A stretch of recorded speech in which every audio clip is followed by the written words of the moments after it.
Hello बच्चों बच्चों 11th class के चैप्टर नंबर 1 के इस लेक्चर में इस वीडियो लेक्चर में आप लोगों का स्वागत है। बच्चों मैं गौरव आर्या। बच्चों आज के इस लेक्चर में हम लोग डिस्कस करने वाले हैं एक्सरसाइज 1.1। एक्सरसाइज 1.1 के बारे में मैंने लगभग सारे कंसेप्ट्स आपको बता रखे हैं और बहुत सारे क्वेश्चन डिस्कस भी करा रखे हैं। अगर आपने इससे पिछले के तीनों लेक्चर्स देखे हुए हैं तो आप इजीली एक्सरसाइज 1.1 को कंप्लीट कर सकते हैं। लेकिन फिर भी मुझे लगा कि चलो कोई नहीं, एक बार पूरे क्वेश्चंस डिस्कस कर लें अच्छे तरीके से, ताकि आपकी अंडरस्टैंडिंग क्रिस्टल क्लियर हो जाए और आपका टाइम वेस्ट ना हो। ठीक है बच्चों। तो बच्चों अगर आपने इनके होमवर्क कर लिया है, इनकेस अगर आपने होमवर्क कर रखा है एक्सरसाइज 1.1 का तो भी, और अगर होमवर्क नहीं किया है तो भी, अगर होमवर्क कर रखा है बच्चों तो आप इजीली इनको मैच कर सकते हो कि आपका ठीक है या जस्टिफिकेशन ठीक है नहीं है, या आपने आंसर किस तरीके से लिखना है। ठीक है। तो क्वेश्चन नंबर 1 है बच्चों, सबसे पहले बिना टाइम वेस्ट किए क्वेश्चन नंबर 1 में बच्चों लिखा हुआ है the collection of. Basically question number 1 अगर आप देखोगे एनसीईआरटी में तो उसमें हमें पूछा हुआ है कि which of the followings are set, कि हमसे ये पूछा हुआ है बच्चों कि इनमें से कौन सा सेट बनेगा कौन सा सेट नहीं बनेगा। और फिर बोला हुआ है जस्टिफाई योर आंसर, आपने अपने आंसर को जस्टिफाई भी करना है कि आप क्यों बोल रहे हो वो सेट है और क्यों बोल रहे हो वो सेट नहीं है। ठीक है बच्चों। तो जरा क्वेश्चन नंबर 1 का फर्स्ट पार्ट देखते हैं बच्चों, चेक करते हैं कि क्या ये सेट बनने वाला है या नहीं बनने वाला है। सेट बनने वाला है तो क्या जस्टिफिकेशन दोगे, अगर सेट नहीं बनने वाला तो क्या जस्टिफिकेशन दोगे। क्वेश्चन पढ़ के देखो जरा बच्चों, लिखा हुआ है collection of all months of year beginning with J letter. कह रहा है जे लेटर से स्टार्ट होने वाले सारे मंथ्स लिखने हैं आपने। अब देखो बच्चों, जे लेटर से स्टार्ट होने वाले सारे मंथ्स आप लिख सकते हो, जैसे जनवरी हो गया, जुलाई हो गया, जून हो गया, ये सारे मंथ्स आप लिख सकते हो। मतलब ये कलेक्शन आपकी वेल डिफाइंड है। कलेक्शन कैसी है बच्चों, वेल डिफाइंड है। तो ये क्या बनेगा बच्चों, सेट। ऐसे लिख देना, यस इट इज सेट। क्यों कहा आपने ये सेट है, बिकॉज, ऐसे लिख देना। ये बिकॉज का सिंबल होता है बच्चों, अगर आपको नहीं पता है तो ये 3 बिंदु जो होते हैं वो बिकॉज का सिंबल होते हैं। बिकॉज लिख देना, कलेक्शन इज वेल डिफाइंड, ऐसे आपने उसकी जस्टिफिकेशन देनी है। ठीक है बच्चों। तो बस मैं अगले क्वेश्चंस में सिर्फ ये लिखूंगा कि वो सेट है या नहीं है, आपने अपने आप जस्टिफिकेशन दे देनी है। अगर वो सेट है तो इसका मतलब कलेक्शन वेल डिफाइंड थी। कलेक्शन जब वेल डिफाइंड होती है तभी आप किसी चीज को सेट बोलते हो, अदरवाइज वो चीज सेट नहीं होती है। ठीक है। क्योंकि सेट क्या होता था बच्चों, well defined collection of object. Collection कैसी, वेल डिफाइंड वाली। ठीक है, उसी को सेट बोला जाता था। और वेल डिफाइंड से मतलब यही होता था हमारा कि उस कलेक्शन के बारे में बिल्कुल क्लियरली डिफाइंड है कि कौन सा एलिमेंट उसके अंदर जाने वाला है, कौन सा एलिमेंट उसके अंदर नहीं जाने वाला है। इस बात में कोई भी कंफ्लिक्ट नहीं है, कोई मतभेद नहीं है। ठीक है बच्चों। नेक्स्ट पे चलते हैं बच्चों, the collection of 10 most talented writers. अब इस कलेक्शन, ये कलेक्शन किसकी है बच्चों, ये 10 मोस्ट टैलेंटेड राइटर्स की कलेक्शन है। अब देखो, मोस्ट टैलेंटेड ये वाला जो वर्ड है ये तो बच्चों वेल डिफाइंड है नहीं है, अच्छे तरीके से डिफाइंड तो नहीं है ये। अब क्या पता कौन मोस्ट टैलेंटेड है कौन नहीं है, सारे कह देंगे, उसको तो मेजर करने का कोई तरीका नहीं है ना। सारे कह देंगे सर मैं भी मोस्ट टैलेंटेड हूँ, मुझे भी इसके कलेक्शन के अंदर लिखो, तो उसमें कन्फ्लिक्ट अराइज हो जाएगा, मतभेद अराइज हो जाएगा। तो ये सेट नहीं है, नो। ऐसे लिख देना, it is not a set. और जस्टिफिकेशन क्या दोगे बच्चों, because collection is not well defined. ठीक है बच्चों। तो आपने जस्टिफिकेशन दे देनी है कि कलेक्शन वेल डिफाइंड नहीं थी, इसलिए ये सेट नहीं बना। बड़ा ही आसान है बच्चों। बस जहां पे भी आप ध्यान रखना आगे से, जहां पे मोस्ट, बेस्ट, ठीक है, ऐसे ऐसे most dangerous, most talented, best, ऐसे ऐसे वर्ड आ जाए ना जहां पे मोस्ट, बेस्ट, तो वहां पे आपकी जो चीजें होती हैं वो वेल डिफाइंड नहीं होती। जैसे बेस्ट है, अब बेस्ट का कोई वेल डिफाइंड थोड़ी है। सचिन भी बेस्ट है हमारे लिए, तो हमारे लिए कोई कह देगा मेरे लिए तो सर, मेरे लिए तो सारे बेस्ट हैं, जडेजा भी बेस्ट है, मेरे लिए तो छोटा छोटा बैट्समैन, सब के सब बैट्समैन बेस्ट है मेरे लिए तो। ठीक है, ये सब के सब खिलाड़ी बेस्ट हैं, सब के सब राइटर बेस्ट हैं, कोई कह लेगा ये बेस्ट नहीं है। उसमें तो थोड़ा कन्फ्लिक्ट राइज हो जाता है ना बच्चों। जहाँ कन्फ्लिक्ट राइज हो रहा है, जिस कलेक्शन में ये चीज़ क्लियर नहीं है कि कौन अंदर जाने वाला है और कौन इसके अंदर नहीं जाएगा, कौन इस कलेक्शन में जाएगा कौन इस कलेक्शन में नहीं जाएगा, उसको हम सेट नहीं बोलेंगे। सेट वही होती है जिस कलेक्शन में ये क्रिस्टल क्लियर हो कि कौन जाने वाला है कौन नहीं जाने वाला है। देखो जब बच्चों जरा नेक्स्ट देखो जरा, क्वेश्चन नंबर 1 का थर्ड पार्ट देखो, ए टीम ऑफ 11 बेस्ट, फिर वही बात आ गई बेस्ट, 11 बेस्ट क्रिकेट बैट्समैन की टीम बनाई है, जो पूरे वर्ल्ड के 11 बेस्ट क्रिकेट बैट्समैन हैं। ठीक है, बेस्ट क्रिकेट बैट्समैन। तो बच्चों देखो, बेस्ट बैट्समैन का मतलब क्या है। अब कोई कहेगा कि मेरे लिए तो sir Sehwag best cricket batsman है, कोई कहेगा विराट कोहली को इस टीम में होना चाहिए, कोई कहेगा विराट कोहली को इस टीम में नहीं होना चाहिए। यहाँ पे मतभेद अराइज हो रहे हैं, ठीक है ना। यहाँ पे बिल्कुल चीज़ें वेल डिफाइंड नहीं है, तो ये सेट नहीं है। No, it is not a set. क्यों? सेम रीजन आप दे दोगे इसके लिए भी, जैसे collection is not well defined लिख दोगे ना अपने आप ही, क्योंकि कलेक्शन नॉट वेल डिफाइंड थी तो इसका मतलब ये सेट नहीं था। नेक्स्ट पे चलते हैं बच्चों, collection of all boys in the class. अब बच्चों देखो, आपकी क्लास में जितने भी बच्चे हैं, जितने बॉयज हैं, ठीक है, वो तो एक वेल डिफाइंड चीज़ है ना, बिल्कुल जो है उसके आपकी क्लास में वो साफ साफ नजर आ रहा है ये है, जो आपकी क्लास का नहीं है वो उसके अंदर नहीं है, तो ये क्या है, सेट बनेगा, ठीक है, क्योंकि चीज़ें क्या है, वेल डिफाइंड है, ये सेट बनता है। नेक्स्ट पे चलते हैं, collection of all natural number less than 100। 100 से कम वाले जितने नेचुरल नंबर है, ये तो चीज़ बिल्कुल वेल डिफाइंड है। आपको पता है, हर बच्चे को पता है कि भाई 100 से कम वाले नेचुरल नंबर ये वाले हैं, तो ये वाले नंबर इस कलेक्शन में जाने वाले हैं, और बाकी को उनको छोड़ के जो नंबर हैं वो कलेक्शन में नहीं जाएंगे। बिल्कुल सिंपली वेल डिफाइंड तरीके से कलेक्शन आपकी है, तो ये भी सेट आपका बन जाएगा, ठीक है, तो ये भी आपका सेट है, ठीक है बच्चों। नेक्स्ट पे चलते हैं क्वेश्चन नंबर 6 पे, collection of novel novel written by Premchand. कह रहा है collection of all the novels written by Premchand. कह रहा है प्रेमचंद ने जितने भी नोवेल लिखे हैं, प्रेमचंद के सारे नोवेल की कलेक्शन, क्या वो सेट बनेगी या नहीं बनेगी? बिल्कुल बनेगी बच्चों, क्योंकि देखो जो उसने लिखे हैं बेचारे ने वो तो उसके हैं नोवेल, इसमें तो कोई मतभेद वाली बात है ही नहीं है ना, ये तो हर एक के लिए सेम है, तो ये भी सेट बन जाएगा। फिर लिखा हुआ है collection of all even integers. जितने इवन इंटीजर हैं वो भी सबके लिए सेम है, ठीक है, एवरी वन, हर एक बंदे के लिए वो क्या है, सेम है, तो उसमें भी कोई मतभेद वाली बात नहीं है कि भाई ये जाएगा ये नहीं जाएगा, ठीक है ना। सबको पता है कि 2 उस कलेक्शन में जाने वाला है, 4 जाने वाला है, 6 जाने वाला है, इवन इंटीजर जाने वाले हैं, -2 जाने वाला है। कोई ऐसा तो नहीं कह सकता कि नहीं सर 8 तो इसमें जाएगा ही नहीं, सबको कहना पड़ेगा कि 8 जाएगा ही जाएगा, ठीक है। तो कलेक्शन कैसी है बच्चों, वेल डिफाइंड है, तो सेट बन जाएगी। Collection of questions in the chapter, कह रहा है क्वेश्चन, जितने क्वेश्चन इस चैप्टर में आए हुए हैं वो भी बच्चों वेल डिफाइंड है। आपको पता है, चैप्टर देख के आपको पता चल जाएगा कि ये क्वेश्चन इस चैप्टर का है और ये क्वेश्चन इस चैप्टर का नहीं है, ठीक है ना। वो भी हर एक के लिए बिल्कुल क्लियर है, उसमें भी कोई मतभेद वाली बात नहीं है, लड़ाई झगड़े वाली बात नहीं है, तो वो भी सेट बन जाएगा। लास्ट बच्चों हमारे पास collection of most dangerous animals. अब देखो वही बात आ गई है, मोस्ट आ गया यहाँ पे, मोस्ट डेंजरस, ये अच्छे तरीके से डिफाइंड तो नहीं है। अब किसी को डेंजरस, किसी को कुत्ता भी डेंजरस लगता है, ठीक है ना, डॉग भी, और कोई कहता है कि सर मेरे लिए तो स्नेक भी डेंजरस नहीं है, हमारे तो घर में घूमते रहते हैं स्नेक भी, तो कोई उसको डेंजरस मानेगा, कोई नहीं मानेगा, तो यहाँ पे ना कन्फ्लिक्ट, मतभेद अराइज हो जाएगा, ठीक है ना, वाद विवाद हो जाएगा, और जहाँ पे वाद विवाद मतभेद आ जाए वो सेट नहीं बनेगा, तो नो लिखना पड़ेगा, no it is not a set.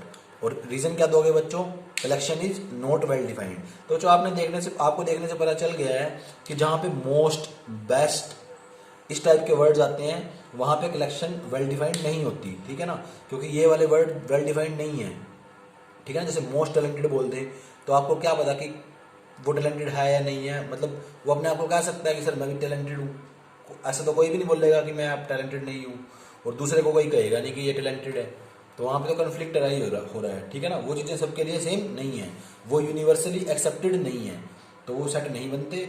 ऐसी कलेक्शन जो वेल डिफाइंड हो, सबके लिए सेम हो, यूनिवर्सली एक्सेप्टेड हो, वही सेट बनती है बच्चों, ठीक है।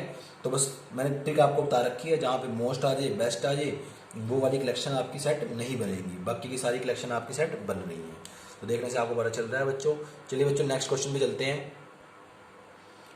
बच्चों अगर आपने इससे पिछला लेक्चर देखा है बच्चों, इस सारे क्वेश्चन के लिए पिछला लेक्चर देखना बड़ा इंपॉर्टेंट है। पिछला लेक्चर पहले जरूर देखें, उसके बाद इस लेक्चर को देखें, तभी समझ में आएगा। ये बच्चों एप्सिलॉन का सिंबल होता था, और मैंने आपको बताया था इसका मतलब होता था बिलोंग्स टू। क्या होता था? Belongs to. और अगर ऐसे लिखा हुआ है तो उसका मतलब है नॉट बिलोंग्स टू। बड़ा ही आसान था। अब आपने देखो बच्चों देख के बताना है। ये आपको सेट दे रखा है ए, तो ए सेट के अंदर कुछ एलिमेंट्स लिखे हुए हैं। ये कलेक्शन है, देखो 1 2 3 4 5 और 6 इस कलेक्शन में आ रहे हैं। ये कुछ नंबर इस कलेक्शन में आए हुए हैं, ये कलेक्शन सेट बन जाती है। तो अगर आपने देख के बताना है कि कौन सा एलिमेंट इससे बिलोंग करता है, कौन सा एलिमेंट बिलोंग नहीं करता। जो एलिमेंट बिलोंग करता है वहाँ पे ये सिंबल यूज़ करना है, जो एलिमेंट बिलोंग नहीं करता वहाँ पे ये सिंबल यूज़ करना है। तो जो 5 तो देखने से पता चल रहा है इसके अंदर आ रहा है, तो यहाँ पे बिलोंग का सिंबल यूज़ कर लिया। 5 बिलोंग्स टू ए। जो सेट के एलिमेंट होते हैं ना बच्चों, वो सेट में बिलोंग कर जाते हैं, ठीक है ना, वो बिलोंग करते हैं उस सेट से। 8 क्या बिलोंग कर रहा है, नहीं कर रहा बच्चों, तो यहाँ पे नॉट बिलोंग्स टू आ जाएगा। 0 क्या बिलोंग कर रहा है, नहीं कर रहा बच्चों, तो नॉट बिलोंग्स टू आ जाएगा। 4 कर रहा है बिलोंग, कर रहा है ए से। 2 कर रहा है बिलोंग, हाँ 2 भी है ए के अंदर, तो 2 भी बिलोंग कर रहा है। 10 कर रहा है ए से बिलोंग, 10 भी नहीं कर रहा है ए से बिलोंग। तो जो आप नोट कर लेना बड़े सिंपली। ये सेकंड क्वेश्चन था हमारा एक्सरसाइज 1.1 का। नेक्स्ट पे चलते हैं बच्चों। नेक्स्ट क्वेश्चन नंबर 3 है बच्चों, एनसीईआरटी का आपकी। और इस क्वेश्चन में आपको बोला हुआ है कि जो आपके फॉलोइंग सेट हैं उनको आपने रोस्टर फॉर्म में लिखना है। बच्चों मैंने आपको बताया हुआ था इससे पिछली वीडियो में, अगर आपने इससे पिछली वीडियो देखी है कि रोस्टर फॉर्म और सेट बिल्डर फॉर्म क्या होती हैं, उनमें क्या डिफरेंस होता है। रोस्टर फॉर्म वो होती है बच्चों जिनमें एलिमेंट डायरेक्ट आपको देखने से नजर आ जाए कि कौन कौन से एलिमेंट आए हुए हैं, जैसे 2 3 4 7 6 ये लिखा हुआ है, ये रोस्टर फॉर्म है, ठीक है ना। और सेट बिल्डर फॉर्म वो वाली होती है जिसमें अंग्रेजी मार रखी हो, थोड़ी इंग्लिश लिखी हुई हो, ठीक है, या कोई रूल या कंडीशन लिखी हो जो सारे एलिमेंट्स को रिप्रेजेंट करती हो, तो उसको हम बोलते थे सेट बिल्डर फॉर्म। तो देखो इसमें रोस्टर फॉर्म में रिप्रेजेंट करना है, मतलब सेट बिल्डर फॉर्म आपको दे रखी है और इस सेट बिल्डर फॉर्म की क्या बनानी है, आपने रोस्टर फॉर्म बनानी है। तो बच्चों जरा देखो क्वेश्चन नंबर 3 का फर्स्ट पार्ट। इसके अंदर आपको लिखा हुआ है x is an integer and -3 और 7 के बीच का इंटीजर है। तो ऐसे कौन कौन से इंटीजर है बच्चों, देखो यहाँ पे मैं इसकी क्या बना रहा हूँ, रोस्टर फॉर्म बना रहा हूँ। यहाँ पे मैं उसकी रोस्टर फॉर्म बना रहा हूँ, ठीक है। रोस्टर फॉर्म लिखी हुई है यहाँ पे मैंने, ये वाली सेट बिल्डर फॉर्म लिखी हुई है। सेट बिल्डर फॉर्म को मैं रोस्टर फॉर्म में चेंज कर रहा हूँ, ठीक है। सेट बिल्डर्स लिखी हुई है ये आपकी क्वेश्चन नंबर 3 में, हर एक पार्ट में उसको रोस्टर में कन्वर्ट करना है, ठीक है। तो ज़रा देखो पहला पार्ट देखो, एक्स क्या एक इंटीजर है और -3 से 7 के बीच का इंटीजर है। तो कौन कौन से इंटीजर होते हैं बच्चों जो -3 और 7 के बीच के होते हैं, वो आपने प्रॉपर लिखने हैं, ठीक है। एलिमेंट्स की फॉर्म में लिखने हैं, उसी को रोस्टर फॉर्म बोलते हैं, ठीक है। रोस्टर फॉर्म कह लो या टेबुलर फॉर्म कह लो, एक ही बात है। रोस्टर हो टेबुलर हो एक ही चीज़ है।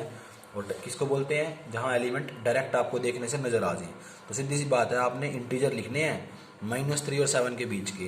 तो आपको पता है बच्चों -3 देखो यहाँ होता है, -3 के इधर -2 होता है, -1 होता है, 0 होता है, 1 होता है, 2 होता है, 3 होता है, 4 होता है, 5 होता है, फिर 6 होता है, फिर लास्ट में जाकर कहीं पे 7 भी होता है, ठीक है।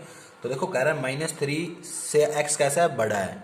तो देखो -3 से बड़ा है, मतलब -3 आपने नहीं लेना। तो कौन कौन से एलिमेंट आए हैं, -2 आ गया, -1 आ गया, 0 आ गया, 1 आ गया, 2 आ गया, 3 आ गया, 4 आ गया, 5 आ गया, 6 आ गया और 7 नहीं आएगा। 7 क्यों नहीं आएगा, क्योंकि देखो 7 से छोटा ही होना चाहिए एक्स आपका 7 से कैसा होना चाहिए, छोटा होना चाहिए। एक्स आपका 7 से छोटा होना चाहिए और -3 से बड़ा होना चाहिए। तो उनके बीच में कौन कौन से इंटीजर आएंगे, ये वाले इंटीजर आएंगे। तो आपने इस सेट को रिप्रेजेंट कर दिया है रोस्टर फॉर्म में, इस सेट को आपने रोस्टर फॉर्म में रिप्रेजेंट कर दिया है सेट बिल्डर से रोस्टर फॉर्म में। बच्चों अगर आपको सेट बिल्डर से रोस्टर में कन्वर्ट करना आता है तो काफ़ी चीज़ें आपके लिए आसान है इस चैप्टर के अंदर, और इस चैप्टर के अंदर ही नहीं अगले चैप्टर के अंदर भी। बी वाला पार्ट देखो जरा, एक्स कैसा है, एक नेचुरल नंबर है और किससे छोटा है बच्चों, 6 से छोटा है। तो जो 6 से छोटे नेचुरल नंबर कौन से होते हैं, नेचुरल नंबर 1 से स्टार्ट होते हैं। तो 1 आ जाएगा, 2 आ जाएगा, 3 आ जाएगा, 4 आ जाएगा, 5 आ जाएगा और 6 तो नहीं आएगा, क्योंकि 6 से छोटे की बात कर रहा है, लेस देन 6 की बात कर रहा है। उसने ये नहीं बोला लेस देन और इक्वल टू 6, उसने बोला लेस देन 6। नेक्स्ट देखो जरा बच्चों, सी पार्ट देखो इसका, सॉरी थर्ड पार्ट देखो, C is equal to this set. अब ये पार्ट देखो जरा ध्यान से, x such that x is 2 digit number such that sum of its digit is 8। कह रहा है ऐसा नंबर है, 2 डिजिट का नंबर है, एक्स कैसे कितने डिजिट का नंबर है, 2 डिजिट का नंबर है। तो जो एलिमेंट हम लिखेंगे वो एक्स ही लिखते हैं हम यहाँ पे सारा, ठीक है। तो हम एलिमेंट कैसा लिखेंगे, 2 डिजिट वाला लिखेंगे।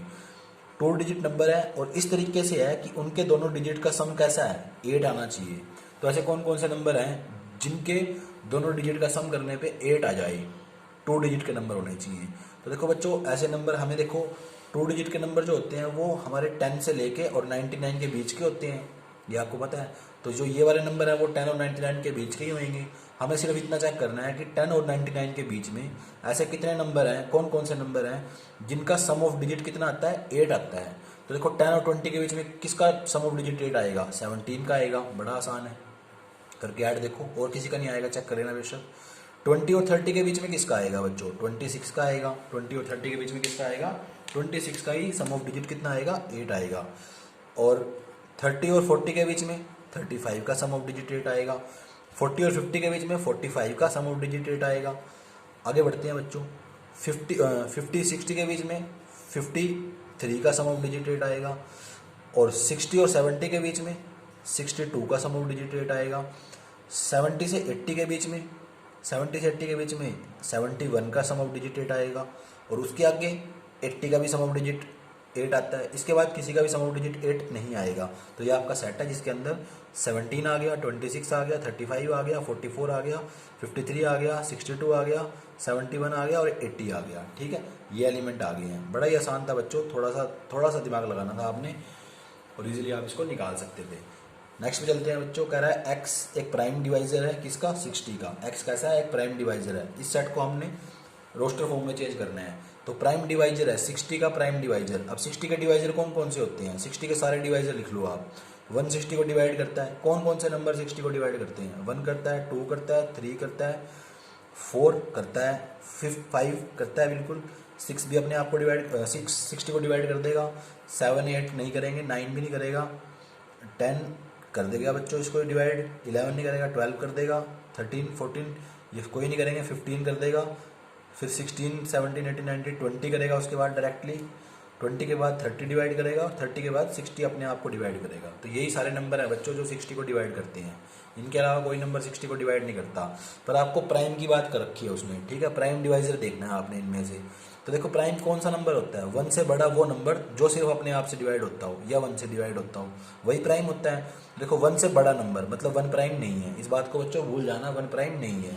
तो 1 से बड़ा प्राइम नंबर होता है और वो होता है जो अपने आप से डिवाइड होता है या 1 से डिवाइड होता है। देखो 2 पहला प्राइम नंबर है, 3 उसके बाद प्राइम है, 4 प्राइम नहीं है बच्चों क्योंकि ये तो 2 से भी डिवाइड होता है, और 5 भी प्राइम नंबर है। इसके बाद कोई भी नंबर प्राइम नंबर नहीं है। तो आपका आंसर आ जाएगा 2 3 और 5। बड़ा ही आसान था बच्चों। इस सेट का आंसर क्या आया आपका, इस सेट को आपने सेट बिल्डर से किसमें चेंज कर दिया, रोस्टर में चेंज कर दिया। सेट बिल्डर में ये लिखा हुआ था कि x एक ऐसा नंबर है जो प्राइम डिवाइजर है 60 का। ठीक है, तो 60 के प्राइम डिवाइजर लिखने हैं, मतलब हमने 60 के प्राइम डिवाइजर ये तीनों है तो हमने लिख दिए, बड़ा ईजी है। नेक्स्ट बच्चों देखो इसमें बोला हुआ है set of all letters of the word trigonometry. Trigonometry word के सारे लेटर लिखने हैं आपने। तो ट्रिग्नोमेट्री वर्ड के अंदर सारे लेटर लिखने हैं, तो लिखना स्टार्ट कर दो। टी आ जाएगा, आर आ जाएगा, देखो आगे पीछे लिख दो कोई फर्क नहीं पड़ता। सेट के अंदर मैंने बताया था आपको, इससे पिछले लेक्चर में मैंने बता रखा है कि ऑर्डर मैटर नहीं करता सेट्स के अंदर, ठीक है, और रिपीटिशन भी नहीं होती सेट्स के अंदर। टी आ जाएगा, आर आ जाएगा, आई आ जाएगा, जी आ जाएगा, ओ आ जाएगा, फिर हमारा एन आ जाएगा, फिर देखो दोबारा ओ नहीं आएगा क्योंकि रिपीट हो रहा है ना लेटर, रिपीट मत करना आप, इसको रिपीट नहीं करना। फिर एम आ जाएगा, फिर देखो ई आ जाएगा उसके बाद, फिर देखो दोबारा टी आ गया, पहले भी टी आया था दोबारा भी टी आ गया, तो इसको लिखना नहीं है, दोबारा रिपीट नहीं करते सेट के अंदर। दोबारा आर आ गया, उसको भी नहीं लिखेंगे, फिर वाई को लिख देंगे। ये आपका सेट बन गया है बच्चों। आप एक ही सीक्वेंस में लिख लेना, मैंने थोड़ा उसके लिख दिया है क्योंकि आगे जगह नहीं बची हुई मेरे पास। तो बच्चों इसके बाद नेक्स्ट क्वेश्चन पे चलते हैं। बच्चों क्वेश्चंस को करते करते आप जरूर साथ में बुक जरूर रखें और प्रैक्टिस भी करते रहें। आप पहले अपने आप ही करने की कोशिश करें, समझ में ना आए फिर जरूर देखें इसको। बच्चों नेक्स्ट क्वेश्चन नंबर 4 को करने से पहले मैं क्वेश्चन नंबर 5 और क्वेश्चन नंबर 6 कर देता हूँ क्योंकि वो वही वाले हैं जैसा क्वेश्चन नंबर 3 था, रोस्टर फॉर्म में चेंज करने वाले हैं। सेट बिल्डर फॉर्म आपको दे रखी है और इसकी रोस्टर फॉर्म बनानी है।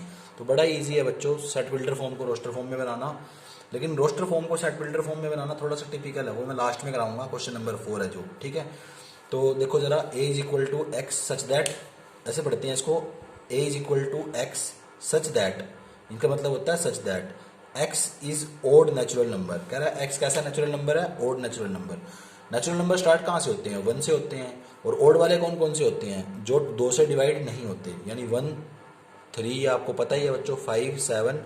अब बच्चों ये सारे नंबर तो आप लिख नहीं सकते, तो यहाँ पे डैश डैश डैश लगा दो, इसका मतलब है एज सो ऑन, चलते जाएंगे, ये सो ऑन चलते जाएंगे, ठीक है बच्चों। तो ये आपका इसका क्या हो गया, रोस्टर फॉर्म हो गया। ये मैं इसको रोस्टर फॉर्म में कन्वर्ट कर रहा हूँ, रोस्टर फॉर्म है बच्चों ये, या इसको आप टेबुलर फॉर्म भी बोल सकते हो। और ये बच्चों आपकी सेट बिल्डर फॉर्म है, सेट बिल्डर, ठीक है बच्चों, ये आपकी सेट बिल्डर फॉर्म है, उसको मैंने रोस्टर फॉर्म में कन्वर्ट कर दिया है।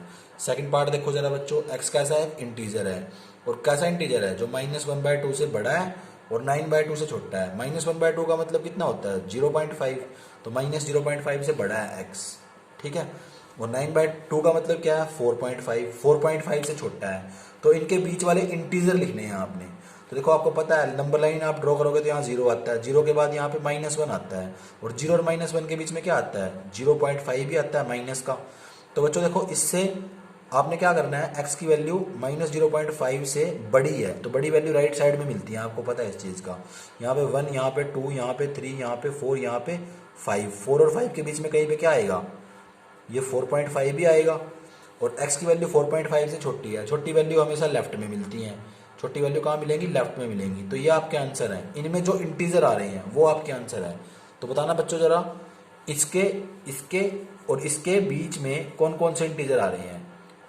x क्या था बच्चों, एक इंटीजर था जो किसके बीच में था, -1/2 और 9/2, यानी 4.5 और 0.5, -0.5 के बीच में आ रहा था। तो इसके बीच में कौन कौन से इंटीजर आ रहे हैं, 0 आ रहा है बच्चों, 1 आ रहा है, 2 आ रहा है, 3 आ रहा है, इसके बीच में 4 आ रहा है, और तो नहीं कोई आएगा।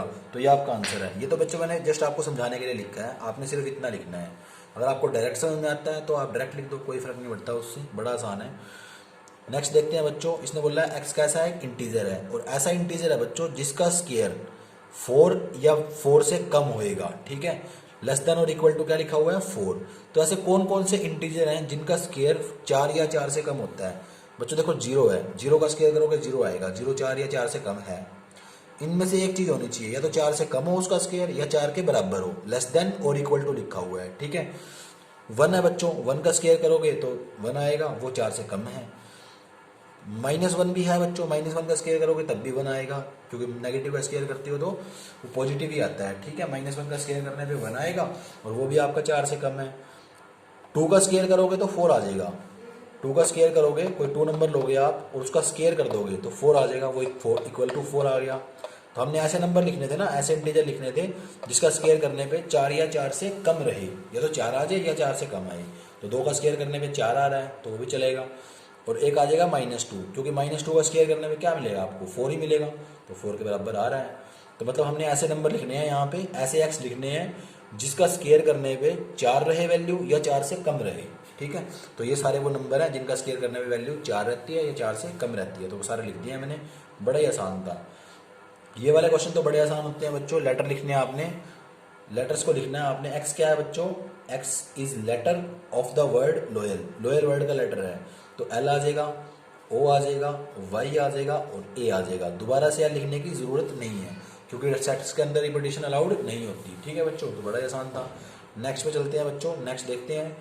ये बोला हुआ है कि x is month of year not having 31 days. तो ऐसे ऐसे मंथ लिखने हैं आपने साल के जिसमें 31 डे नहीं होते। जैसे आपको पता है फरवरी में आपके 31 डेज नहीं होते हैं, और इसके बाद इससे आपको पता चल जाता था, देखो जनवरी में 31 डे होते हैं, फरवरी में नहीं होते हैं, ठीक है, मार्च में होते हैं, फिर अप्रैल में नहीं होते हैं, तो अप्रैल आ जाएगा यहाँ पे। तो ऐसे आप सारे लिख सकते हो मेरे ख्याल से, ये सारे आप लिख सकते हो। उसके बाद जून आ जाएगा, ठीक है ना, उसके बाद सितंबर भी आ जाएगा। ऐसे इससे काउंट कर लेना, इससे काउंट करते थे आप, जैसे बचपन में काउंट करते थे ना, चेक करते थे बचपन में,